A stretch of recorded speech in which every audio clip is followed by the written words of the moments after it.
Bismillah ar-Rahman ar-Rahim. Hello and welcome to Footy JUDGEMO. It was his fault. Down there, Muhammad Salah, of course, it was his fault, of course.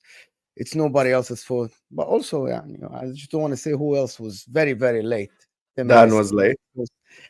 Dan was here, by the way, Dan was here right on time. It's normally me, but I was on Right time. on time. You know, Bigger I can't people be that are blamed here. today. Can't The be thing is, blamed I was today. actually going to be on time, and then he goes, "Oh, we're not going to start." I can show you the text message. He goes, "Like we're going to." I told him we'll be 5 minutes late. He goes, "We're not going to start on time anyway. Sam's probably asleep." So Why would I be asleep at 4 p.m. Mo? It's 5 p.m. I was ready because from the time he told me, "Oh, can we start?" I came on literally 30 seconds later. So I was ready. I was just waiting. I agree with you. It's bad leadership from Mo. That's the reality. Let's go with that one.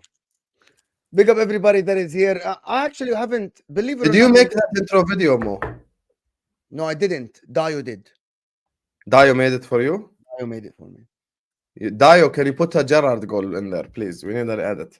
You can't have Lampard score. I'm disappointed. not I'm not even made it. Gerrard. I've not even made the intro. Do you know what I mean? I'm not even made the intro. What is this favoritism here? Come on, what's happening? I see Salad in there. I see HUSAM in there. What's going on, man? Is it because Disappointed I'm not in the intro more as well. Dio took Me the too. screen, I swear to God, I watched it. I saw myself like once. I was like, "Wait, what's going on here?" Yeah, I need to be there more. I can't lie I to see, you. I see no, I need no Dan Potts, no, is it Arsenal like favoritism or something? Mo, what's happening here? I thought you liked Arsenal. Because I am the Arsenal fan here, Dan. This is what. Oh, what a He's the save. Arsenal rep. I don't need to be here. He's the Arsenal rep. He's doing it for me. Do you know what I'm saying? Arteta's Defense League, you know? Arteta's Defense League. Big Big up up, man. everybody that is here. Listen, want to talk about Arsenal a little bit. Arteta winning that Manager of the Year, whatever that award is, because nobody else wanted to attend the ceremony. So they had to give it to the guy that was willing to go, which is Arteta. That's actually true. Nobody else from the Premier League was willing to go. Arsenal are linked to Bruno Guimaraes, 100 million. Is he worth it? I'm here, of course, with Dan Potts, HUSAM, and Mohamed Salah. We'll talk about this, of course. And the manager's mayhem. And also, I wanted to speak about something that Sir Jim Ratcliffe said or did yesterday, which is they want the sporting directors now to decide who is running the style of play and stuff like this. This is absolutely disgusting, to be honest with you. And Mohamed Salah, me and him discussed this yesterday. It's very strange now that they want the sporting directors to actually decide who the style of play, not the coaches that are educated, not the coaches that run the game. They wanted the sporting director. I think now we're going into an era where people are going to get involved from the board in terms of who plays, what style of play, and the formations and stuff like this, which is very strange. I think we'll start with this, and then we'll go into the Arsenal and the Summerville to Liverpool. Of course, Liverpool looking into wingers and looking at a DM. Summerville is linked heavily to Liverpool since Leeds didn't make it to the Premier League. But everyone here, over 200 of you here, let's get to 200 likes right off the bat. And if you're watching this on the replay, hit that like button, people, of course. And I want to get to Dan because I haven't discussed this with Dan before. What is this new thing that the sporting directors decide the style of play? Like, what is it? Shambles. I don't really get all this sporting director thing. The modern day football thing is a bit nuts now. I think it's gone over the top. Who was Sir Alex Ferguson's sporting director? Who was Arsene Wenger's sporting director? They didn't need them because they're good managers, right? And they had a style of play themselves and they could manage to implement that. If you need a sporting director, then there's something wrong with your management, in my opinion. If you can't be given the opportunity to actually coach and style your play, then there's something, either you're not good enough or you're not trusted enough. I don't really understand why they have to have so much say in it. I understand that there could be some help and some coaching staff that actually look together and work as a team to select the players they want and the style they want. But for it to just be one person's job to say, right, you are the sporting director, how would you like us to play? Like, what an absolute madness for me. That is crazy. So I don't really get it. I don't know where that's come from. I think modern day football has its perks, but also it has a lot that I don't like about it. And that is one of them, man. I don't think there's any need for a director of football to get that involved in terms of how we play football. But that's just me. I don't really understand it. Why do you think fans praise it now? Like Chelsea fans and Man United They all fans are want it. happy with it, bro. Like, yes, we want the sporting director. Like, what is this, bro? Yeah, Where's the everybody coaches wants then? one. Everybody wants a sporting director. Chelsea are talking about it. Manchester United, they want a sporting director. They can't judge Ten Hag until he has a sporting director and a structure ahead of him. All this stuff, man, it's bizarre. Like, you surely know a manager is good enough or not by looking at them over 2 years. But Ten Hag might be better if he has a sporting director that tells him what to do. It's just And mad. who to bro, like Sir Jim Ratcliffe put five rules. All of them are great. They follow some of the Man City thing, you know. A manager only asks for a position. We give him 3 profiles. He chooses one. All of this Man City style, right? But also that part of like the sporting director by Wilcox or whatever this guy's name, Wilcox or whatever is, he decides the style of play. This guy, I think he never studied football coaching before in his life, never managed a team, this guy. But he's to decide what formation do we play? Do we have position or not? Do we play counter attack? What is this? And Chelsea fans are happy with this as well with Maresca. I'm here only to coach the players on the style of play decided for me. And then we're supposed to see and praise bro, them. let's not listen to Chelsea fans. They are embarrassing. Let me just tell you this now. Absolute embarrassment what I'm hearing in the last 48 hours from them guys. Let me tell you that. I don't want to go into it, because I'm sure we'll talk about it. But my God, absolute shambles of a football club, finished totally in the mud, and their fans are a disaster. Enough said. Sorry, I had to get that in there. I feel like with Chelsea and Man United, this structure might make sense because they're teams that flip-flop managers so often. So I guess maybe if there's I think maybe the ownership are thinking, if there's a structure there, we can bring in a manager who fits what we want to do. So I guess it kind of makes sense because Chelsea have on average 4 managers a year. United are changing managers every 18 months to 2 years. So maybe if there's a structure in place, they think that's what's best for the club. But someone like, but an ownership like Josh Kroenke, for example, they're known across all of their sports teams to stick with their manager. So giving the manager a level of power makes sense because they know they're going to ride it out with him.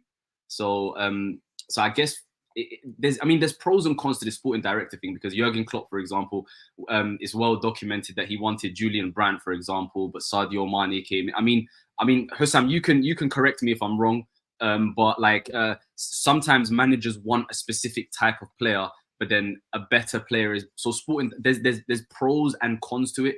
But I think the issue that Mo's alluding to now is the fact that they have too much power. And I think that's what Dan is disgusted by. It's the fact that they have too much power and they're doing too much. I think the role of a sporting director is to identify a certain, like some players, they have a say in how the squad is built. They're there to support the manager, not them deciding what to do and the manager implements their philosophy. Because the coach is the one who's a professional. They're the one that do all these badges. In Italy, coaches go through university to become a football coach. So this idea of a sporting director having all of this power makes no sense to me whatsoever. But for certain teams, I understand it because they're going to go through managers like a wildfire. So I get it.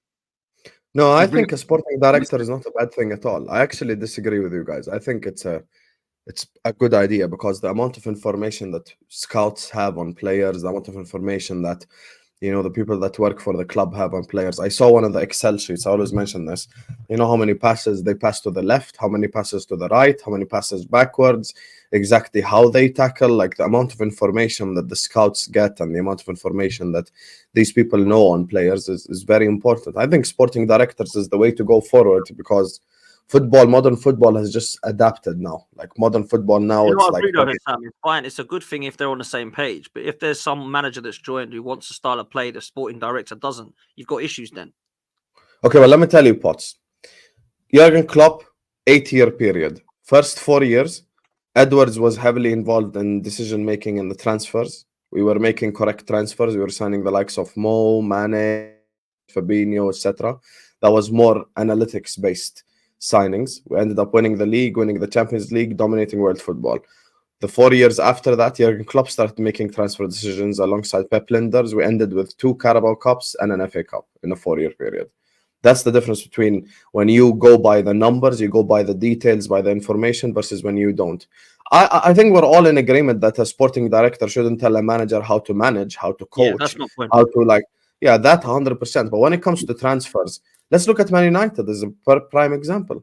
What's ruined Man United over the last 2 years is the fact that Ten Hag has been making the transfer decisions. It's very well documented that they told him that Anthony is not worth more than 30 million. And he was like, no, go pay the money for Anthony. Go pay the 80, 90 million. And then they paid the 80, 90 million. Let me try to justify that a little bit because I feel like that's... Have some shame. Have some shame. I like Ten Hag. I'm not trying to justify Anthony whatsoever, right? Can we, But- before we go into Ten Hag, can I just clarify something to No, I just Hussam? want to clarify that one point. No. Before I know you want to go into Ten Hag and you want to discuss it with them. No, which is I something- don't. I just want to clarify that. Actually, one I want to discuss why because we haven't discussed it enough, and I want you to discuss that with Dan and Hussam. Why you think Ten Hag is a good coach? Hussam, I think you're missing a point about this. I want to talk about Arteta today. I woke up with Arteta on, so I don't want to. I don't. Can I just care about- clarify something to Hussam? Jim Ratcliffe said that they gonna decide the style of play, the sporting director. I get what you're saying. Probably the sporting director and the scout, they know better about the players than the coach because they are the people that go on. But all four of us agree they shouldn't decide style. So there's no So disagreement. why do you There's think no fans argument. like Minas yesterday on the show said that the problem with if you get a manager, Unless he says we want to play attacking football, that's not deciding a style. it's not a style of play though. That's Yeah, not- like if Wilcox tells like I don't know whoever like Southgate that we want to play attacking football, that has nothing to do with like styles and stuff. Because you could play attacking football with 5 at the back. You could play attacking football multiple different ways. Attacking football is not necessarily a formation, And I'm not asking you to defend Ten Hag. I'm just talking about sporting I wasn't director even gonna do decisions any on of the that. market. I just wanted to like make one thing clear. Like I wasn't even going to defend Ten Hag or anything. Ten Hag said he wanted Anthony. If they signed him at the start of the transfer window, he would have cost about 30-40 million euros. It's just because the United board dragged out for so long. By the time they signed him, it was the last week of the transfer window, and now Ajax know that you need him and they can charge whatever they want. Does that make sense? Yeah. So Yeah, when he asked for Anthony, like right now, if Anthony's a 30 million pound flop, no one really cares because everyone's 30 million pounds. Yes. But, so he identified the player, yes, rightfully wrong, but them paying that much for him is not his fault, Yeah. That's what No, I accept that. I accept that. I'm simply talking about manager talent ID. Sometimes it's not the best. Sometimes it's wrong. You're right. With the right manager, with the right summer window, and with the new structure in place at Man United, do you think Ten Hag could get Champions League football with Man United? He done it last year. I know, but I'm not saying that was like a genuine question. That was not a crazy statement. I think the only reason he didn't get Champions League football this year was because of the injuries. I mean, Mina said it yesterday. They had 19 different centre-back partnerships. There's no way that you can function like that. I mean, I know injuries aren't an excuse, but when you have injuries and then their replacements get injured and then their replacements get injured, it's not ideal. I mean, the reason Ten Hag brought in Onana was so that Lisandro Martinez, they can build up from the back in that way. Luke Shaw's a very good ball-playing defender as well. That was the initial what they wanted to do. But when Luke Shaw's injured for the entire season, when Lisandro Martinez doesn't start a game from February till May, Onana doesn't start very, very well. And then Varane is injured, and then Maguire comes in, and Maguire gets injured, and your main centre-back that's consistent through the year is Johnny Evans, who came in the summer just to train, by the way. He was just there to train with the first team. And because they were so desperate, they signed him. So I think with a fit squad, with a healthy squad, Man United can be a decent team. So I know what we're going to see in Man United now is we're going to really see what Ten Hag is all about then, because he's got no excuses now. He's got the structure behind him, which apparently he's not had. If he has a fully fit squad, I don't think there's any excuses for Ten Hag. I agree.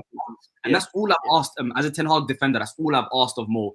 If Ten Hag gets a fair shot and he continues to fail and he continues to be as bad as they have been, then I mean, I'm not a Man United fan. I don't care. It's the same way I defend Arteta from these Arteta outers. You know what I'm trying to say? Like, I've seen enough from Arteta to think that he's a very, very good manager with the squad that he has. But do you think though, Salad, with Arsenal, at least Arteta's brought a style of play and a philosophy? I don't see that at Ten Hag. But over a number of years, you're forgetting Arteta's first job when he came was to clear out all of those players. Ten Hag hasn't even afforded that. He hasn't, like, he's still playing with players that were playing under Jose Mourinho, which was like 4 or 5 years ago. Players that Ole bought, players that played on the Ragnick. These three managers. Do you think 2 years is enough to implement a style of play?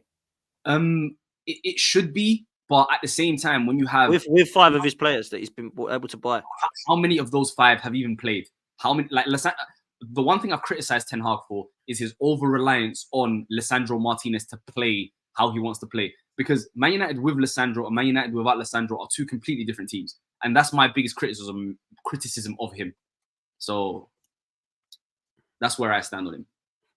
Absolutely shambolic opinion by Mo Salah, of course, about Erik Ten What's Hag. shambolic about that? I just Shambolic said opinion how I about think Mo what I think. Salah. I didn't say That was anything. I wasn't so even against politely put as well, man. So you just let Salah speak for 5 minutes and then call him shambolic after Boy, he's done. waffles about Ten Hag, bro. He's What keep was it? saying. What was it that was When you- shambolic? I don't get it. I just explained I'm something. gonna tell you what.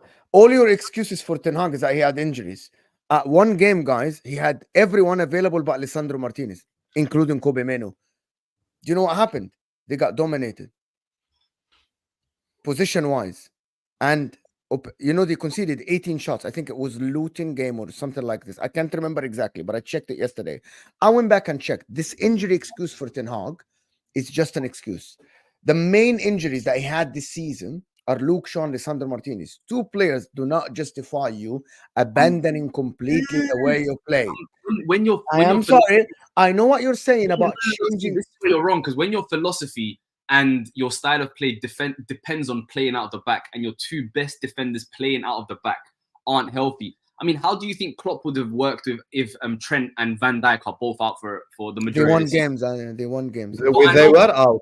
They were out and they won games. They dominated. They created 50,000 chances, and it happened. You weren't as consistent, in my opinion. I mean, you weren't as good. Yes. Of course. Your first choice. And Liverpool are so much better than Man United. Look at the stage that Liverpool out. This is something that's happened over 8 years. I feel like you don't want to give Ten Hag a fair assessment, and then when I try to give you one, you tell me it's shambolic. It's okay if you don't want to have a genuine discussion. You have an agenda. Just let me know. I am actually having a genuine discussion. I asked Husam. I defended Ten Hag last season. There is no defending Ten Hag this season. I don't know how you can sit here, Salah, and just defend Ten Hag after the season. It doesn't. The context is out of the window. If you get dominated at home by Bournemouth, you're Manchester United with millions of players. Your squad is worth millions. You're supposed to have brilliant players. Even forget Johnny Evans. The guy had Varane and Harry Maguire at the back, right? And he still couldn't play good football. He couldn't. And which of those two are good at playing out the back?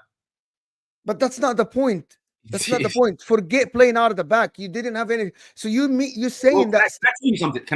Can I give you something? I wanted to say this yesterday. You cut me off. Rodri missed 4 games for Manchester City this year. Just one player, Rodri, the great Manchester City, didn't win a single game. Yeah. Do you want me to tell you why? Do you want me to tell you why? Okay, because they still played the same. No. They played the same way they played, but the quality went down. If Erik Ten Hag played the same way, but the quality went down, I would say, yes, you tried. You need better backup. Same as Ange Postecoglou.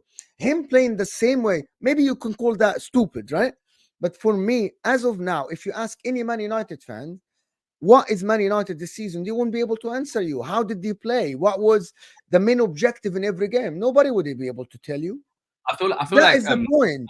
Another issue with Ten Hag is the fact that he's stuck in a limbo where it's like, okay, do I get results and do everything to get a result, or do I implement my style of play? He got neither, right? One thing that people don't take into account is the pressure at Manchester United, and the fact that I feel like his biggest the thing that goes against him the most is the fact that he did so well in his first season, like overachieving and getting third, getting to an FA Cup final, winning the Carabao Cup, and then people expecting him to take a massive leap in the second year after that summer transfer window. Which obviously didn't happen. I feel like that's the thing that goes against him the most. But anyway, probably we'll see. But I'm still expecting. By the way, looking at what Jim Ratcliffe said the other day, yesterday or the day before, it looks like they're still looking for a manager. Because if you're not looking for a manager, you would not put these rules for the new manager that has come to Man United. I know they haven't made a decision, but listen. Can you tell us the rules, Mo? Read out the rules. There was 5 of them. I read it this morning. Can you read them? Under 25 was one of them. I'll try to find it. Give me a second. Yeah, find it because it's on Twitter. I think I saw there's a whole list of rules and shit like that. Here you go. So 5 new Man United rules. Number 1, age limit of 25 for new signing. Number 2, no Galacticos. Number 3, style of play to be set by technical director Jason Wilcox. Number 4, manager to be asked what position he wants and not a player. 5, Ineos to send a list of 3 signings per position for manager to choose from. To be fair, I know we've just slated this, so this is going to sound really hypocritical of me now. If I had Ten Hag as my manager, as a Man United fan, I would actually want that, because I would not give that guy another penny to spend at my club. Oh, yeah, I agree with you. I see what you're saying. The white sporting director is good now, Dan? Say again, bro. So why sporting director is now good? That's No, it's not exactly that. why it's good. That's why it's good. But my point previously, Sam, was the manager shouldn't be somebody like Ten Hag that you don't trust. It should be a manager that you believe has got a style of play that you don't need to have a sporting director to go against. It should be a sporting director. Dan, there's Yeah, very but Salah, what I'm saying is, I think the sporting even the director great should Jurgen compliment the Klopp, manager, like, not he's- fight against him. Was what I'm getting at. Mm. I think if they're clashing, the manager's got to go because they're not on the same page. That was my point. So that's what I'm at. Yeah. Whereas Ten Hag, I personally, I disagree with Salah. I'd got rid of him ages ago. I don't think even a cup saves him. The guy is clueless, in my opinion. I've seen some horrendous stuff. Yes, injuries are definitely a factor, but I don't see any style of play. There is no way a good manager holds 7s, 6s, 5s, and 4s, even with Varane and Maguire at the back, that people say can't play out from the back or whatever it is. So that's what I'm at. Bro, listen, again, if Man United were to fire Ten Hag, it's fully justified. Do you know what I'm trying to say? Like, I'm not disagreeing with anyone. All I'm saying is, before I would get rid of him, I would want to see him get a fair shot. Does that make sense? And do you know what, bro? I hope you're right. I hope he does stay. Long may it continue. Yeah. The thing is, Dan, the craziest thing is, this is how I've been defending Arteta for the last 2 or 3 years. Like that season, I think it was his second season where you lost your first 3 games in a row, where you lost to Brentford on the first day in their first time back, and everyone was like Arteta. I was like, because he was still in the process of getting rid of all of those old players, getting rid of all of those guys that he didn't want. So when it comes, and Mo asked me this question, it was the last thing on last night's podcast. What is it with me and defending managers? I feel like football has evolved now where everyone's just so reactionary. I feel like football is a process sport, and you just have to allow managers time to implement what they want to implement. If you want to get rid of them early, that's fair if they've not done enough. But then look at Arsenal now; they're kind of reaping the rewards somewhat, you know? Says the guy that absolutely is making like a lot of celebrations on Twitter for getting the only manager around in the world now that doesn't have any processes. Doesn't believe in processes. He just comes in, no processes, nothing. No processes, nothing, bro. No, Conte is the anti-process. It's the anti-process. He's like, he wants to get now, he wants to win tomorrow. I think that's justifiable because Napoli aren't a process. It's just one bad season. The majority of the team that won the title 12 months ago are still there. We lost one player from our starting lineup. So it was just a shambolic year. It doesn't need a process. Conte going Napoli? Yeah. Pretty much. It's going to make Serie A very interesting, actually, to be honest.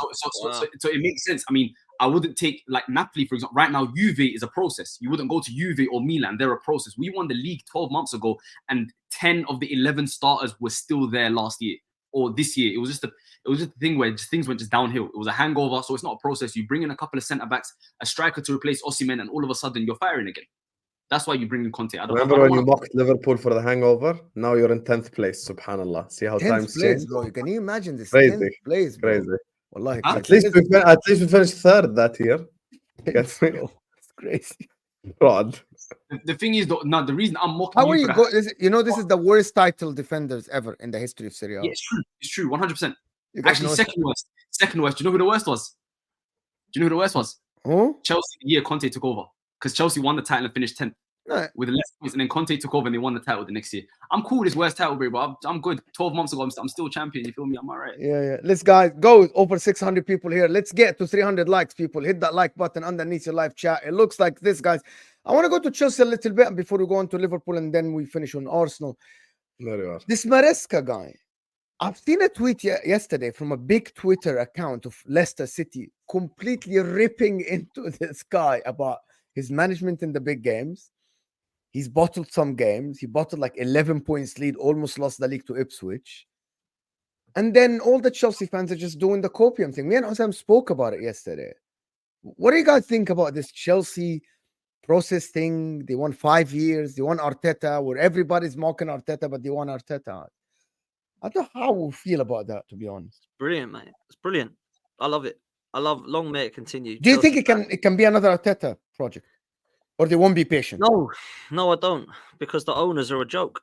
The owners are an absolute joke at Chelsea. And they say, yeah, we need a process. We need a long-term process. Something they mocked Arsenal about. Something I was actually against, by the way. People know my thoughts on the process and Arteta over the years, right? When I look at it now, Chelsea fans that were like, ha. When Roman left, we all knew it was no longer going to be a Chelsea that we were all very, very familiar with, that we all hated. Now it's a Chelsea that we like and laugh at, right? Because they're hopeless and it's funny. They've got an ownership that has no idea what they're doing. Absolutely no idea what they're doing. So they get Potter in. This is a project. Potter's going to be given time. Get him gone. Whoa, hang on. That wasn't very good time. Okay, what do we do now? We bring in Poch. Nah, he's not very good either. Then he decides to get them to 6th, which, in my opinion, is probably the best they can hope for. I don't think their squad is outstanding like some of their Chelsea fans do. At the start of the season, I had them 8th, bro. At the start of the There season. we go. There we go. Right, and I like Pochettino. I think he's a solid manager. I had them 8th. And remember, Husam, we were talking about at the start of the season, right, around November, October, we're like, if Jurgen Klopp had this Chelsea squad, what is their absolute peak? And we said 5th at best. That's how good. Yeah. Like, so they get 6th, and then what do? Now you can go now as well. We want to rip it up and start again. Potter, rip it up and start again once Lampard goes. Poch, rip it up and start again. Who do you go and get? Somebody who's nowhere near as good as Pochettino. The guy from the Championship. Did you see what Klopp said about Chelsea, by the way? Embarrassing, right? So then he comes up, he's going to get given a go. And then you get some of the Chelsea fans that are deluded, telling me that this squad should be miles better than what Poch has done with it. It's unbelievable. We've got world-class players in it, blah, blah, blah. So only 3 years ago, I had Chelsea fans slagging off my friends. I wasn't one of, for believing in a process and long-term and it will work and trust me, we'll get to the very top. Slagging it off. You don't win anything. You come 8th. When they do it, it's fine. It's a process. We're starting again. We're in transition. We need time with a manager. We need young players. Our players are young. We've got world-class talents like Mudryk, Jackson. Who else is there? There's the guy at the back that they're Gusto. There's only really Gusto and Palmer that I look at and go, yeah, decent, like top level. The others are needing time. They're settling in. Madueke, even Caicedo, Enzo. What is that? I mean, what is he? Please, someone explain that. Someone said yesterday on a tweet, someone said as a joke, one of the comments said, what was it? He's a false 10 and a deep, a deep line. The 10, false 8, a false 8 and a deep line. Funny shit. Honestly, man, mate, it's crazy. And do you know what? This is the funniest thing about this Maresca thing. Chelsea fans are actually tweeting, saying, I'm excited about this because Maresca has sold a project that he can actually get the best out of Enzo Fernandez. That is why they're excited about this. They've bought this player for over 100 million and they've finally got their third manager who has tried to convince everybody that he can get the best out of him. This is a shambles. I'm sorry. This is an absolute mess. I think it is an absolute joke. How long do you think it will last? How long do you guys think? I don't know, but he'll probably get till Christmas and he'll get sacked and they'll probably go get Lampard back in again. I say. Me and Dan had a conversation. I told them you need to start ignoring the Chelsea fans. I messaged them. I was like, listen, trust me, don't listen to what they say. This is what Klopp said about Chelsea. Yeah, he's like, we should be really happy we don't have these guys who bought the London clubs. I wouldn't have survived a year if they were in charge. Great development, but not good enough. Sack him. A year later, sack him. Then finally they play football where people think they might be back and they sack the manager anyway. Klopp sending shots at Todd Bowley. You know, me and Salad rarely agree. Me and Salad fully agreed 100% on Chelsea. Dan was he got lured in. You know, he got lured into the Chelsea fans as bullshit. He got lured in. He's like, oh yeah, it was all Poch's fault. It was all Poch's fault. I spoke to Dan on the side. I'm like, listen, trust me, ignore what these Chelsea fans are saying. They've been like, their mind doesn't function like a normal fan because of Roman Abramovich era. So they've lived in a palace for 20 years of their life. So they just don't know the reality of like how a commoner would live, you know? So they lived in a palace their whole life, all that type of stuff. They really still believe, that Pochettino's at fault, which is the fucking funniest thing. And you know, this experience with Chelsea fan has been really humbling over the last 2 weeks. It's been beautiful. Because they went from talking about Hansi Flick and Thomas Tuchel and Xavi Hernandez and all this to getting Maresca and then pretending for a 48-hour period that they're fucking happy with Maresca being the Chelsea manager. That's the funniest thing ever.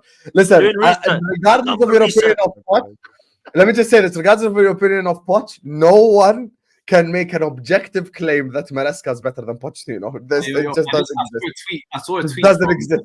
I saw a tweet from a big Chelsea page earlier today. Anyone who thinks we've downgraded on Poch needs to stop watching the sport. Maresca's style of play and tactics are 50 times better than Pochettino's. So as long as he's not socially incompetent, we've upgraded significantly. That is a quote from a Chelsea fan. You know what's funny about Maresca, Salad? It's literally the Arteta project 2.0. Have you noticed? Yeah. Pep's former assistant, Pep disciple, managed Leicester, now manages them. I spoke to a Leicester season ticket holder yesterday. One of them DM'd me. He gave me the rundown of the positives and the negative. He spoke about the style. Obviously, listen, there's like all four of us could name right now 30 managers in Europe who play offensive football. That just means nothing anymore. Like, oh, he plays offensive football. It's the same thing people told me about Slot. Okay, playing offensive football is like what? 30% of the equation. There's another 70% left of the equation. The truth is, the thing that shows me that they're going to have to die by this hill now, 5-year contract. They gave Enzo. They gave Enzo Maresca a 5-year contract. And these same Chelsea fans who were Poch out, I promise you, November, October, December, if you do not see Maresca out videos, I will delete my channel. That's how sure I am of it. I'm going to read I'm you 2 tweets. So sure that people will be Maresca out within 5 months. Within 5 months of the season, they'll be Maresca out. Because the one thing that the Leicester guy told me is he's very stubborn. He makes his substitutions late, and he's from that Pep school, which is basically we're going to do plan A or make plan A better. They don't believe in plan Bs. It's the 4-3-3, pass left, pass right 500 times type thing. That's just how they go about it. So I'm going to read you you're 2 100% going to see tweets, that next season. They are desperate to brief the media that they are happy and make the fans happy with Maresca. I'm going to read you 2 tweets, okay? This is Ben Jacob saying in the PYS Chelsea account that has 500,000 followers. Chelsea feels they have got an incredible manager. The ownership have always looked to the early days of Mikel Arteta and patience shown to him, and have even watched Amazon's All or Nothing documentary. This is turning into a joke. Like, this is literally turning into a joke, right? They are desperate to make people believe, right? All or Nothing, right? We're running football now by watching All or Nothing documentary on Netflix, right? And the second one is they are trying to make it that the players are happy with Maresca, which is, I get it. Chelsea's players are excited about Enzo Maresca. All of them are on holiday, right? Nobody's at Chelsea, by the way. All of them with national teams. Nobody knows who Maresca is. I promise you, if you ask Jackson a couple of days ago who Maresca is, he thinks it's a dance. It's a dance in Brazil. Literally, he thinks it's a dance in Brazil. If it, wait, because the next one, they believe momentum is on their side, and 4-3-3 should favor their squad. You know that after this tweet, 2 hours later, you know what happened? Palmer still backed Pochettino. He got a new manager called Palmer, and he's still simping and praising Pochettino. He's not your manager anymore. That tells me that inside the club, the players wanted regardless of Pochettino to leave. Oh yeah, 100. And I am sure that if you million percent, and I'm sure if you can say what you can say what you want. Can I ask you something? Let me before you go on. I promise you that logically speaking, that's not me being in the know. This is just me trying to put logic into hold this. If you asked Caicedo, who was coached under De Zerbi, or Cole Palmer, who was coached under Pep, that in Chelsea, in 1 year, you will be coached under a manager that you never heard of. Maybe he was the assistant of Pep before. He was a championship manager. What Caicedo or Enzo Fernandez from Benfica, right? What would they say? If you ask these players, sign for Chelsea. That's logically, by the way, I'm not in the know. I might be absolutely speaking out of my ass here, right? But I'm just trying to put logic into it. If you ask someone like Caicedo, who had choice of Liverpool playing under Jurgen Klopp, who nobody knew, right? Jurgen Klopp, or going to Chelsea, and in a year later, you will be playing under a championship manager that you never heard of, by the way, what would he say? He would definitely say, I don't know Maresca. Like, he coached in the championship. He has 1 year of experience. To be fair, Cole Palmer knows Maresca very well. Because of the assistant of Pep Guardiola. But one thing I'll say is you can criticize Pochettino's tactics, his management. You can say whatever you want about Pochettino. One thing that unanimously everyone knows is that he's a very good manager, and players absolutely love him, no matter where he's been, no matter who he's coached. What you mean? Pochettino, yeah. Yeah. No matter like his tactics, whatever. Sometimes he makes substitutions late. Why did he start this play? All of that. but unanimously his players love him, and you saw that. Mbappe had his best numbers under Poch as well. Best, absolute best numbers under Pochettino. So I mean, no player is going to be happy, especially when the project that some of these guys were pitched was the forefront of that was Pochettino, and now you've got this essentially a randomer coming in, and all of a sudden you got to repitch your team to these players. But then again, some of these guys are on death row contracts. Some of these guys, like Enzo's here till 20. They have no choice anyway. That's about to say that. When you say death row contract, it's crazy. 8-year contracts, 9-year contracts. It's crazy. It's crazy. It is what it is, man. Donna Collins saying Wagwan Mr. Mo, Wagwan Mr. Husam, Wagwan Mr. Dan. Matt, do you have a nice beard? I love it so much. If only you weren't an Arsenal fan, I would dive. Donna, it's not going to happen, I'm afraid. But, you know, bless you. Love, it's all the love. Love for the love. Mr. Dan, artist, as he painted a smile on her face. Thank you so much. I may not smoke, but I'd love to steal a moment with you, Mr. Husam. Oh, my God. Here we go. Husam. It's not happening. Never gonna happen, Donna. Never gonna happen. Never. You know, I got added by Donna on Snapchat as well. Wow. I swear to God, I didn't add. She's still there. I'm not gonna add her. Right there. See? Donna Collins. Wow. Not gonna add her. How do we have 800 people and not even on 400 likes? I don't get it. Guys, the like button is the only way we're gonna get more people. By the way, I'm sure there's 100 of you that haven't subscribed and about 400 of you that haven't liked the video. 100%, 500 of you. So hit that like button underneath the live chat, guys. Listen. And go subscribe to these great guys' channels as well. Go subscribe to Dan's channel. Go subscribe to Salad's channel. Don't subscribe to my channel. My channel's useless. I don't use it. I'm here as a feature on Mo's channel. I don't use it. Okay, subscribe to Dan's channel and subscribe to MHF. Subscribe to 12th Man Podcast then. Yeah, 12th Man Podcast and subscribe to MHF as well. Salman, put both links in the thing. You can put the link, Salman. You're a moderator. Put both links, please. Mo, Chelsea is in for Diego Costa. The goalkeeper. Oh, okay. Okay. That would be a quality signing. Diego Costa is class. Yeah. He's about 98 years old. What do you mean he'll be a quality signing? No, Diego Costa, the goalkeeper, bro. Whoa. You see how he is? Because of Chelsea's incompetence, because of the incompetence of the owner. We thought Diego Costa the striker. That's the striker they wanted to start. Like, because they're so incompetent, that's the first thing that me and Husam thought. Even though the goalkeeper makes sense. Wallahi, that's the first thing that came to mind. Because Chelsea's ownership, it would not surprise me. It would not. They're so stupid. We thought it's Diego Costa the fucking striker, bro. Oh my God. This is the funniest shit ever. Wanted to move on from Chelsea. I've spoken about Chelsea and Man United a lot in the last 3-4 days. Like, it's just khalas, yeah. And you can talk about Timo Werner if you want. No. There you are. No. Rory tweeted yesterday, is like, oh, I guess we shouldn't be worried about these guys. Khalas, they're done. What's your first signing? Like, and that's true, though. If you see the first signing is Timo Werner, you shouldn't be worried about them. And by the way, the second signing, and I promise you, you know what the second signing is going to be? Look at this. Yeah. You know, the second signing would be it will be Conor Gallagher from Chelsea. No, yeah, I think so. I think Gallagher will stay. We'll see how it goes. Listen, I wanted to touch on Arsenal and Mikel Arteta, and this. The first thing I wanted to touch on is Kai Havertz and their links with Xerxes, whatever his name is, from Bologna. Hey, wait, Dan, are you not proud? Are you not proud that all these teams are trying to follow the Arsenal model and the Arteta model? Isn't that crazy? Isn't that a bit of listen, I mean, what makes me laugh the most, Salad, is the fact that everybody was saying you don't want to be looking at that project. It's a horrible process, phases, and now they're all trying to copy it. Let's be real. I was actually one who didn't want that process. I'd already waited 15 years. I've had to wait another 5 to get another trophy. Now it's been 20 years, right? So I actually wanted to just win it. But now everyone seems to be copying a process.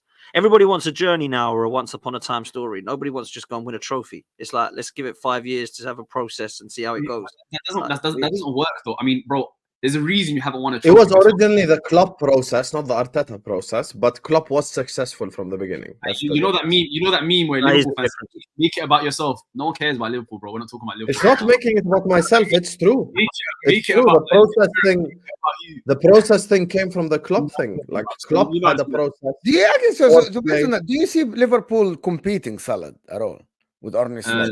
in the next couple of years, absolutely not. I think the only reason they've been competing is because they had the pound for pound greatest manager, pound for pound best manager in the world. That's the only reason they were where they were, in my opinion. That squad is nowhere near that. Like there was one period where Liverpool had the team to match Man City's, but the reason that Man City won titles was because of the squad that they had. That team that Liverpool that won the Champions League, won the Premier League with Mane, Firmino, and Salah at their peak, with Wijnaldum, Fabinho, and Matip and Van Dijk and Trent and Robertson when they were all at their best. That was the only time Liverpool had the team to match Man City's team. But the reason that Man City were a little bit better was because of the squad and who they were bringing off the bench. I think the only reason Liverpool have been so competitive is because of the manager.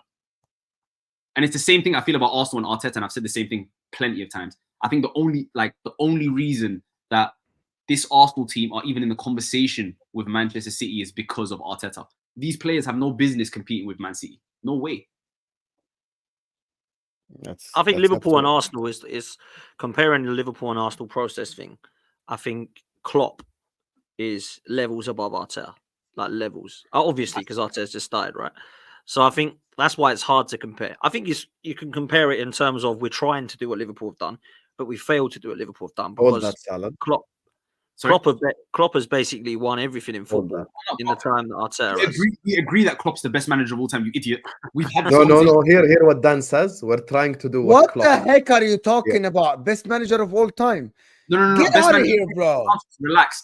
I said, me and HUSAM agree that pound for pound, in this rivalry between Pep and Klopp has done the better job. No, but you said I'm trying to make it about myself. Absolutely Then false. Dan agreed with me. What the fuck is this guy talking about? Yeah, you said I'm trying to make it about myself. Then Dan agreed with me. That's the whole that part. Allah al-Azim. You and Husam, because of that tick, you deserve to be down there because actually both of you down there. Don't remember I have the StreamYard, Mo. Yeah, I know. And you're not Put you gonna down here. There you are. There you are. Yeah, there you are. Pound for I'm not gonna discuss this pound for pound thing, whatever. But No, it's not about that. It's not about that. It's the reality is process is a word that can be actually used. But process needs to be justified and vindicated by winning something. 100%. So the club process, let's just look at it on a reel. No agendas. First full season, top 4. No trophy, nothing. Second full season, top 4, Champions League final. Third full season, challenged for the league and won a Champions League. Fourth full season, won the league title. So that's a process that was vindicated by these trophies as the seasons went along. I understand both sides of the argument. I really do. I don't think Arsenal should sack Arteta. I'm not saying that. I think and that was during Pep's reign. Sorry, Sam. Yeah, exactly. I think he need to stay one more year. I think Arteta has earned one more year. I'll discuss this with him. I've already fought for this with league honor. You get me? So I already think that the guy need to stay another year. I believe it. However, I understand where the other side is coming from because they're saying, like, you at least win us an FA Cup. At least win me something. Sorry. At least win me something. Thing is, they throw away the domestics. They did throw away the domestics. They should have, because you know what it is, Salad. Imagine the season ended, right? The Man United beating Man City at the end. Imagine it was Arsenal beating Man City, won an FA Cup, right? Nothing. It's not like, oh my God, we won the FA Cup. Khalas, like, oh, give everyone 500 million. No, but it's something. It's something, it's something. You leave the season with something. That's why I understand where they're coming from with the whole domestic cup stuff. However, I don't think the conclusion should be sack Arteta. I think Arteta needs to stay one more year at least. I think you're bang on, Husam, and I think why you're so right there is because I can appreciate progress. I can appreciate process. I think if you're trying to copy Liverpool, we failed because we haven't done anything like what Liverpool have done in their 4 or 5 years under Klopp. They've won everything in football in that 4 or 5 years. We've won 1 FA Cup with a toxic team that Emery built. And since we've actually built our team that everyone's saying is magnificent, we haven't won nothing. So we need to get across the line. He needs to get us across the line. Not denying the fact he's done a good job. Not denying the fact he's not the right man for Arsenal. I think if you look at the manager market right now, it's an absolute shambles. If the best 2 options for Chelsea and Man United are Maresca and McKenna, there's problems with the manager pool. Yeah, the talent's gone. Yeah, so we keep Arteta, we see what happens, and if a Carlo Ancelotti wants to come, he's more than welcome. But He's otherwise, not. He's I'm not. not He's having any not. of those guys. Yeah, But can I Dan, ask you something then? Can If I he just respond doesn't to that? win anything next season, please, but and please, Pep leaves, what would you do? Dilemma. Can I respond to Dan real quick? Please? go on, Salah, go on quickly, go on, and then I'll answer most questions because I got You a said good answer. Liverpool in that 5-year period have won everything there is to win. I said this last week on Mo's on this stream. How many of this Arsenal team get into that Liverpool team? Maybe 1, 2. Like What that Liverpool Liverpool side? team, as I said, was arguably the best team in the world, along with Manchester Oh, City. sorry, 1920, you sorry, mean? yeah, Yeah, okay. so that team that Klopp won everything with, the Premier League, Yeah. get into 3 Champions League finals. How many of this Arsenal team get into that Liverpool team? Yeah, but Klopp made them into the players that you were No, talking I about. absolutely understand. I 100% agree with you. Like Robertson was signed from a relegated Hull. So, That's the thing. Robertson no, was signed from Hull City, who was relegated, as an example. Sadio Mane was signed from Southampton, but can you see any of these wingers at Arsenal being Sadio Mane even with Klopp? Absolutely not. Salah came No, from of course. No, I accept that. That's where Arsenal need to do a better job in the Saliba, Rice, transfer and window. Odegaard, I Arsenal think. need to do a better job. As I said, Yeah, and Rice and Odegaard is fair. that's what I'm saying. Odegaard, Saliba for Matip, maybe, And Rice, that's it, I think. That's it. and Rice for I mean, Henderson. you can't have. That's I mean, Fabinho starting over Rice, in my opinion. Like prime Fabinho. Yeah. Fabinho that time was the best DM in the world. He was. Yeah. He was. He was like, unreal, yeah, he was unreal, to be fair. So it might be Fabinho, Rice, and Odegaard in the middle, replacing Wijnaldum and Henderson, maybe. Yeah. And Saliba, that's it. But when you say Liverpool have won everything, Liverpool had the team to do so. The only reason Arsenal are competing, and I'll continue to bang that drum, is because of the system that Arteta has built. These players are not good enough. These players are good, but they're not that good. They're not, and the squad is thin. Who bought them players, Salad? He bought them players, and then they're doing they're doing a good job. They're doing a good No, job. I think Martin misunderstood you. He's talking about even Saka, Odegaard, Martinelli, Saliba, Gabriel, Ben White. He's talking about your starting 11. He thinks that they're not good enough to compete, but only Arteta made them that good. No, he isn't talking about the Nketiahs and the other guys.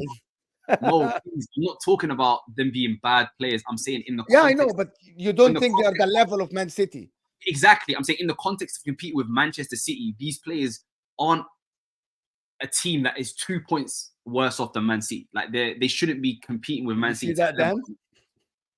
I think it's a little harsh on the players. I think the players are very good. They are very good. I don't see a Rodri. I don't see a Kevin De Bruyne. I don't see a Ruben Diaz. I don't see a Kyle Walker. You know what I'm trying to say? These are world-class Champions League treble-winning players. Arsenal don't have that yet at the moment. That's just how it is. So I agree that we don't have world-class players yet because they're all young. They're starting their careers, right? Mm-hmm. So I get that. But I don't think we're miles off of Man City. I think that we are players off of Man City for sure, but I don't think we're miles off. And I think we proved that. Sure. The gap's getting closer for sure. And this is something I said on, like, Arsenal have more to improve on. Like, there's more holes in Arsenal's team than there is in Arsenal's team. In Man City's team, sorry. Like, there's more that Arsenal can fix than Man City. I agree with that. I agree with that. So the gap in terms of quality is there to be bridged. So, like, to say Arteta isn't the man for it that's the point that I don't agree with. I feel like if I think get somebody, no, I'm done. I'm just.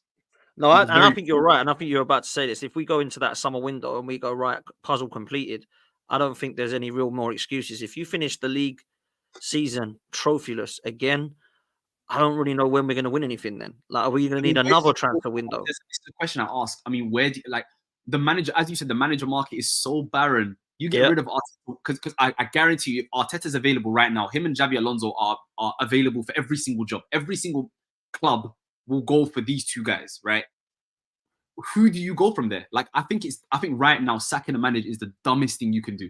Yeah, no, and I'm not talking about get rid of him now. I mean, at the end of next season, if we've got a good window and a summer window that we believe is good enough, and we get across the line and we've won nothing again, I think there's question marks as to where do we go? Where is the cutoff with Arteta? Does he just get another 10 years because he's proven already that he can build a squad?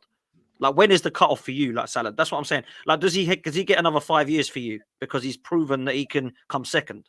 Like, what is it? Do you see what I'm saying? So, because for me, if Don Carlo's available and he leaves Real Madrid, let's just say this happens. Don Carlo goes, right, I'm done at Real Madrid. I need a new challenge. I'm taking Ancelotti at that summer if Arteta's won nothing again. Because I've got to win. Our squad just win now, and he's a win now manager. There's a CV that says win, win, win, win, win, win, win. Arteta is like nearly FA Cup when we were a crap side. That's his CV. So I agree. Then I think Martin said this last time when Martin was on the stream. I think just going by the history of these owners and how Josh Kroenke has built all of his franchises that have won is he's staying. Arteta's staying 100%. Exactly. Like, so yeah. It's just how it is. I mean, like, I'm a massive NFL fan, and they're the ones that started this blueprint of getting a young offensive head coach and riding with him until they win something. They back him all the way. He makes the decisions. He gets what he gets what he wants. And then now that he's won a Super Bowl, he's gonna stay for another 10 years, even if he doesn't get close.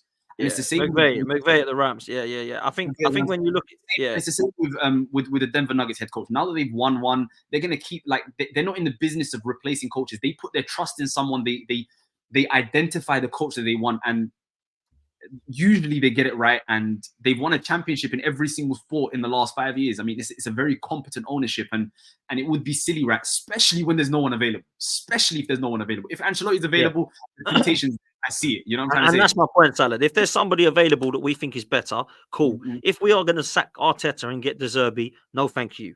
If we're going to sack Arteta and get McKenna, no thank you. I don't want that, yeah? It has to be for someone who's a proven winner that has a CV that says, I can win you stuff.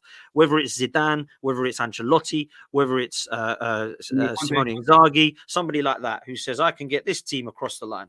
But until then, we've got another year. Listen, this might be what people might want or not want. Arteta's here for another 5 years for me. That's what will happen. Because he'll get a long-term contract by Kroenke, and I think the Kroenkes will back him for another 5 years. I honestly do. Whether the fan base want that, I don't know. Depends. He's got to win stuff first. But if he starts to win next season onwards, then cool. It's all good. Because that's what it's about, right? Do you guys know? Boomer, you really are a boomer, because the Nuggets already went out in the last round. Did you see my face change? Did you see my face change? I read that. I was like, backing the coach. Also, basketball is completely different to football. Completely different. Because in basketball, the coach has like 3% influence compared to football. It's not similar at all. Like in basketball, it's literally you have stars, you win. Simple as. This Arteta thing, I think it's so reliant on Pep staying or not. I genuinely think that. Here come more. I'm so sick of this shit. Every time someone says, "Oh my God, Pep, you cannot beat Pep." Yeah, if the sweet chill music on McAllister was given as a penalty to Liverpool, Arsenal are sat here league champions. Stop waffling about Pep like it's impossible to beat Pep. Klopp beat Pep. Mourinho beat Pep. Khalas. Prime in their team. And by the way, Liverpool were twice 1 point behind Manchester City. Twice. And one of them, Rodri decided to hug the ball with his hand, and a penalty was not given. So don't sit up here and act like it's impossible to beat Pep. You can beat Pep Guardiola. I do agree. You can beat Pep Guardiola. All you have to do is from that March till May period, don't drop a single fucking point, and put yourself in a good enough lead by the time February goes. That's it. It's very simple. Yes, it's you have to be a little bit flawless. Yes, you have to win a lot of games. Yes, you have to do a lot of that. I accept that. But that does not mean, oh, khalas, I'm going to sit here and give up until Pep fucking leaves. What kind of shit mentality is that? So if Pep managed Juventus, you'd be sat here as an Inter fan. Yeah, to you, che schifo, to you. How disgusting in Italian. So if Pep came to manage Juventus, you just accept losing the league every year as Inter Milan for the next 5 years. Khalas, Pep's there. Pep. So what? I can beat Pep. He is right, Mo. He is right, Mo. Wait. He just wasted. Sorry. He just wasted 3 minutes of the show waffling about something I didn't even say. He didn't. Even I did waste 3 minutes. I was. He literally wasted 3 minutes or 2 minutes of the show because I was going to say. I was actually going to say. I'm going to continue. If you let me continue the sentence and don't jump the gun, I was going to say the problem with it is that I believe he's beatable. Right. My problem is, if he doesn't win next season, it's gonna be on Pep leaving or not. The Arsenal fans, some of them that are Arteta out, right? They're gonna say, okay, now we have to wait and see what is gonna happen the year after. It's not that I don't believe that Arsenal can win the league next season. They can, of course, and they were the best team this season. By the way, where's the offside lines? Spurs, Tottenham. Yeah. So see, you're not letting me finish. The offside line? I actually think the Arsenal deserve to win the league this season, because I saw Arsenal with a better team in the league. I know that at the end of the league, they are not winners, but I said that to Man City fans' faces. There are very, very small margins that they would have changed, including, by the way, decisions, right? Including decisions. Go ahead. For people who say this, because there is a lot of them, we can't beat Pep. It is a massive excuse. It is a massive excuse to accept second best. 100%. I never ever heard it when Sir Alex Ferguson was around. When they went and won a treble, I did not leave Highbury going, that's it, guys. Second place for a few years. Sir Alex Ferguson is in town. I never said that, right? And he won 13 league titles. So I never, ever, ever will say the same for Pep. We were in the Europa League for 3 years. Did Man City win the Europa League in those 3 years? No. Why? Because they weren't in it. So there's not an excuse not to win a trophy because Pep's in town. Pep wasn't even in the bloody League Cup this year. Yeah? Liverpool won it. Pep got beat in the FA Cup. Man United won it. So why are we in a situation of Pep can't be beat? Pep across 38 games, completely different than in a one-off game. Totally get it, right? But let's just be real. We can't keep using this as an excuse. Sorry, Sam, what is this? What am I seeing here? What are you saying offside. here?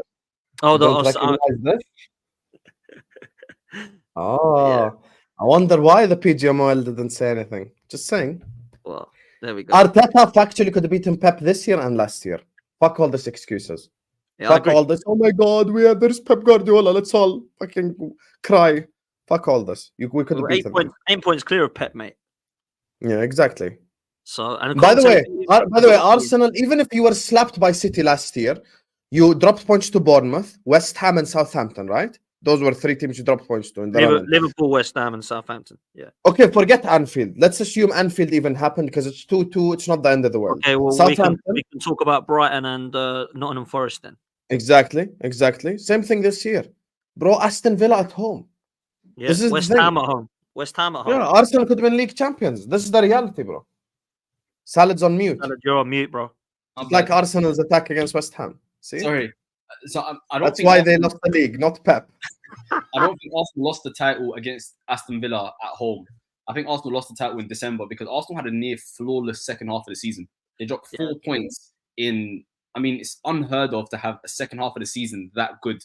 You know, they drew to Man City at the Etihad and they lost to Villa. Usually, if that's all that happens in the second half of the season, you've won. But it was that December period where Fulham happened. I think West Ham happened. Villa happened. They also drew to PSV in the Champions League. It was that 3 or 4 week period. I think that's when it became a little bit very like it was kind of out of your hands at that point. But yeah. And also, by the way, let's assume Pep leaves, right? Knowing Sheikh Mansour, knowing the way that they run Manchester City, what's stopping them from getting the second best manager in world football? What's stopping them from signing the best of the best players? So what are you supposed to do? Just sit on your ass and just cry about it? Like forever? Like, of course you're gonna... Bro, at the end of the day, you cannot wait for Pep to leave. That's just such weak crap. Like, that's so weak, bro. Like, what do you mean wait for Pep to fucking leave? I hate when people say this. Bro, literally, Jurgen Klopp came within a point twice. Okay? The only difference why people criticize Arteta more than Klopp, and this was the point I was making earlier on, is Klopp in the year where we were 1 point behind, the first time won a Champions League, the second time won an FA Cup and a Carabao Cup. So at least you leave the season with something. You know, so you leave the season with some form of trophies, some form of something. The problem is with Arsenal is they just didn't compete in the domestic cups. I think they should have competed in the domestic cups. But when it comes to league, bro, Arsenal could have won the league. And by the way, should have won the league. If the decisions were right, the VAR decisions this season, Arsenal got shafted at Newcastle. Manchester City have had all the big decisions go their favor and all that shit. That's just the reality. And if you want to wait till Pep leaves, let me make you guys a statement. When Pep leaves, City are going to go get Zidane or get Ancelotti and sign the best of the best players and spend 200 million every summer, and ain't shit you can do to stop it. Yeah. So the same people that moan that you cannot beat Pep now, you're going to moan that you cannot beat Zidane. It's tomato, bro. You have to find a way to beat them. I wouldn't put it past Manchester City to get Arteta from Arsenal and give him then beat Arsenal. And I've said this plenty of times. Man City are going to dominate the league.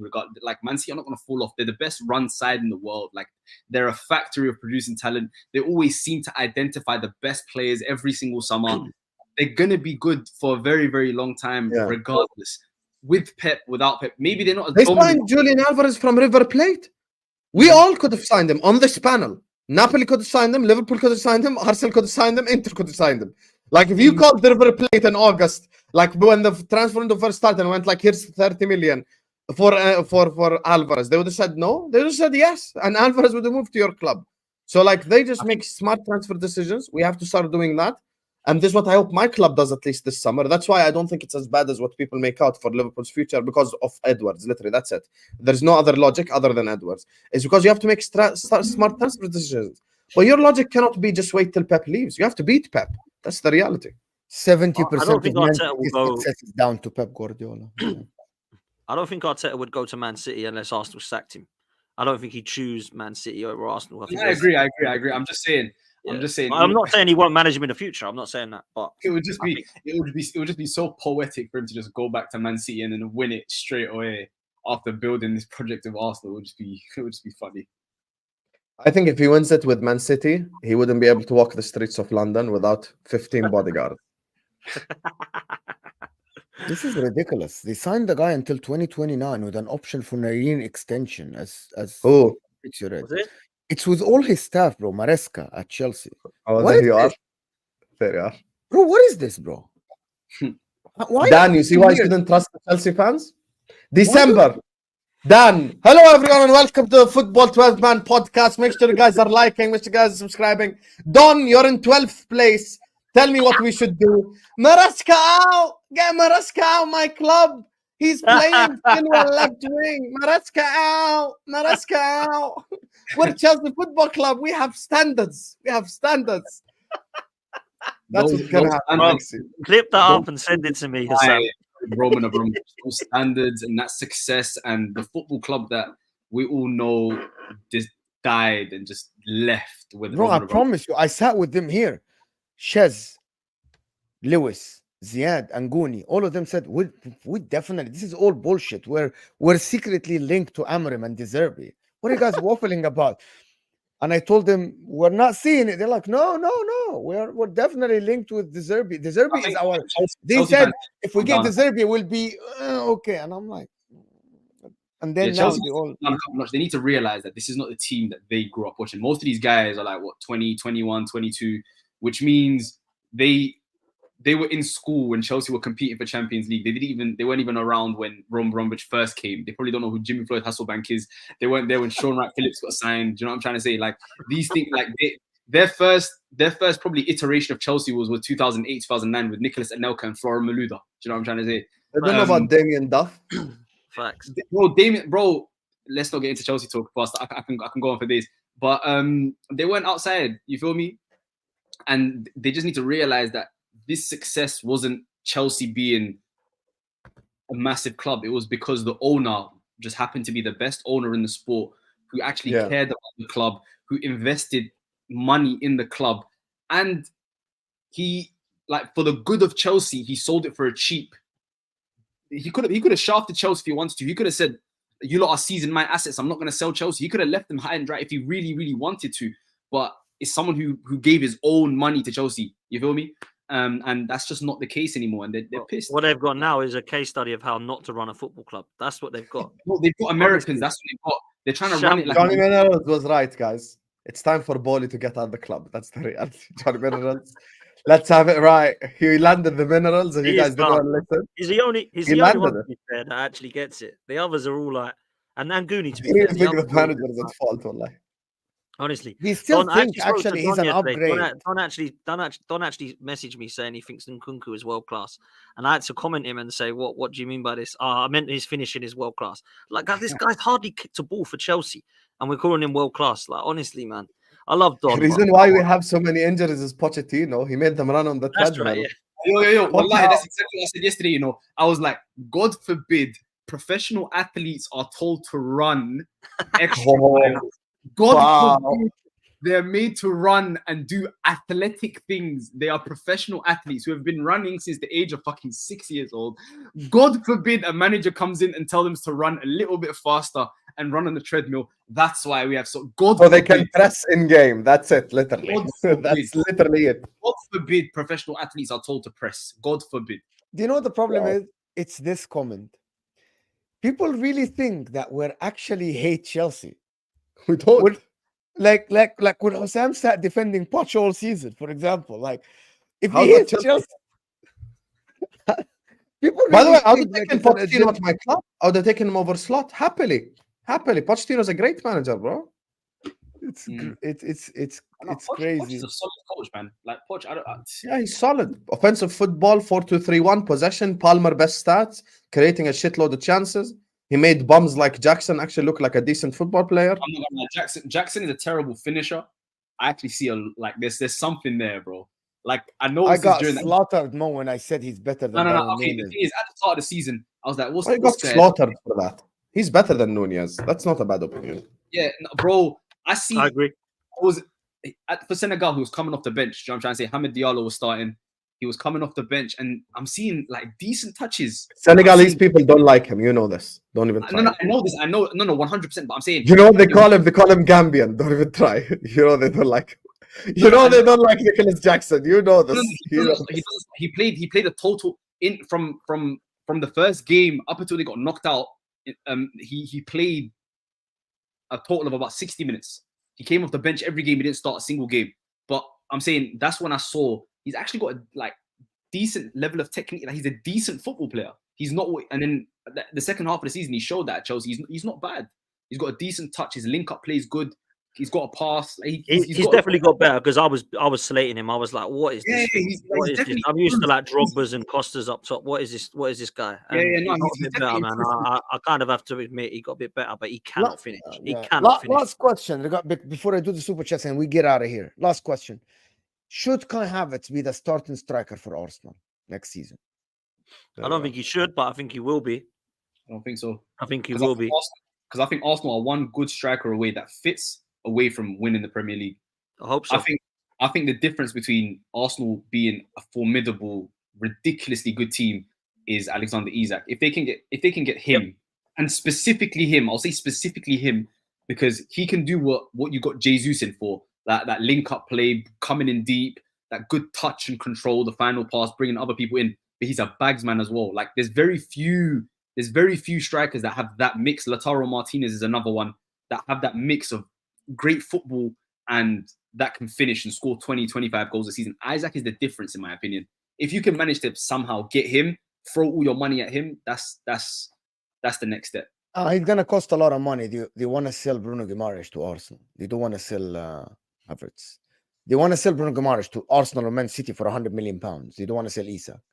I'm saying I'm not saying it will happen. I'm just saying that would be the difference. I don't think Bruno Guimaraes raises their level to a league winning team. It's not. It won't be the difference of what happened between Rice, for example. Rice came and he clearly raised their level. I don't think Guimaraes is going to do that. But Isak, for example, he does that. I don't think Arsenal should spend £100 million on Bruno Guimaraes, though.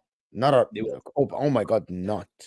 It's not going to be another Declan Rice. It's not. If you're going to spend 100 million, if you're going to spend 100 million, get someone get a game changer like Rafael Leao on the left.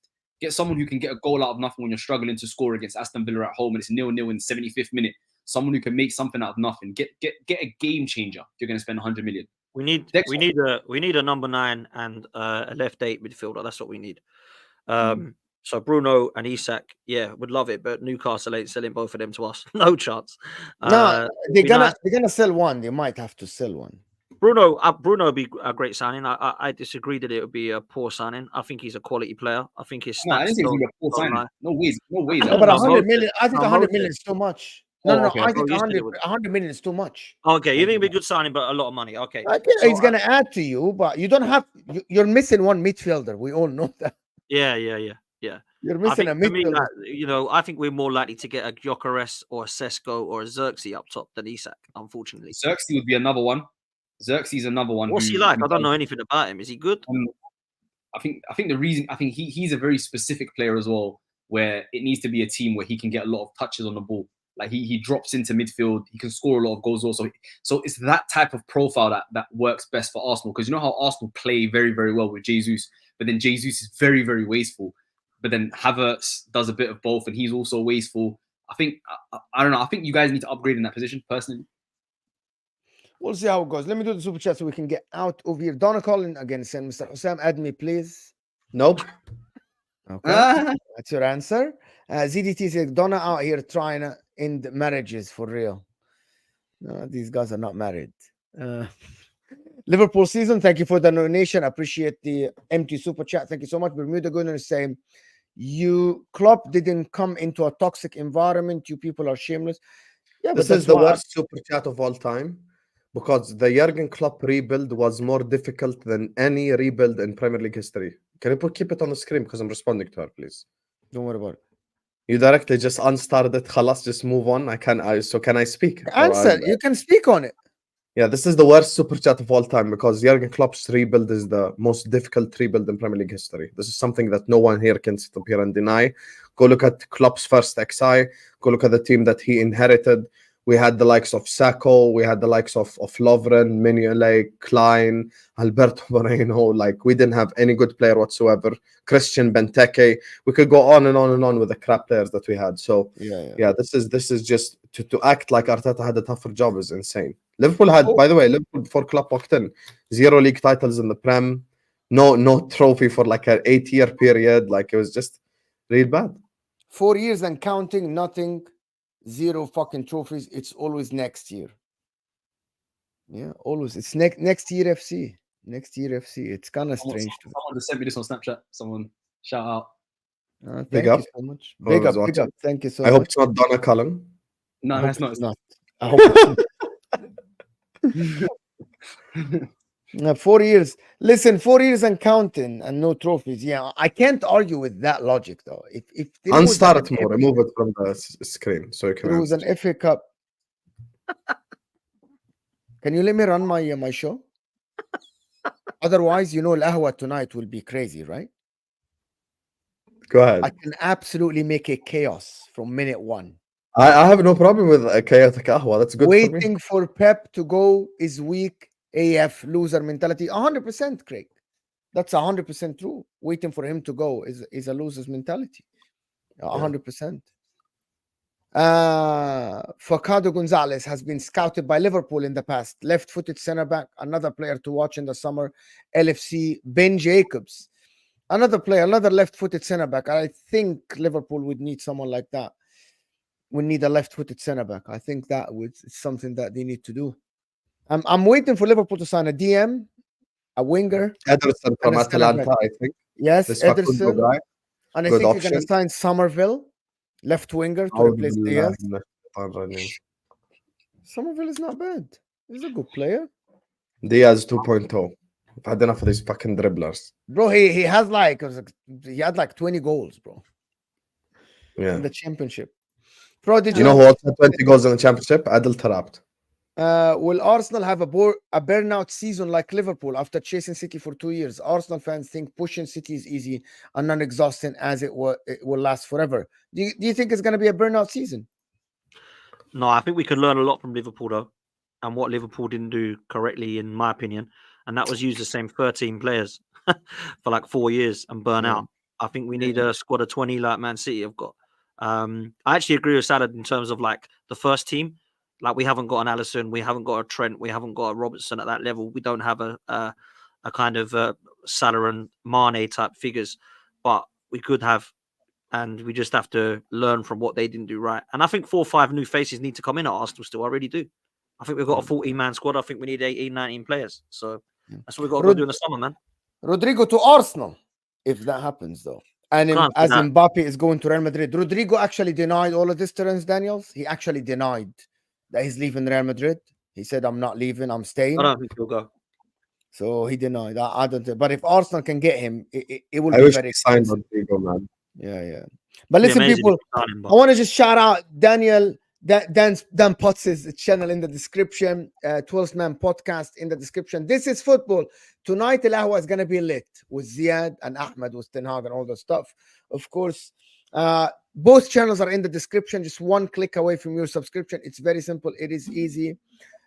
Salad, of course, thank you so much for being here. That was an absolute elite show. This will take you to the football terrace where myself and HUSAM a little bit mock Terry about Ten Hag and Sir Jim Ratcliffe and all the stuff. It's going to be a fun show. Stay here, watch it. It's going to be fantastic. Thank you for everybody that subscribed. We're actually 25 likes away from 400. You can do that. And I'm also that close actually to be 21,100 subs. And if you can make me reach that, that would be absolutely amazing. I'm only less than 14 subscribers away. So if you're new to the channel, subscribe to the channel. It's very simple. It doesn't cost you a penny, but it helps me massively. Thank you so much. And we'll see you guys on the other side.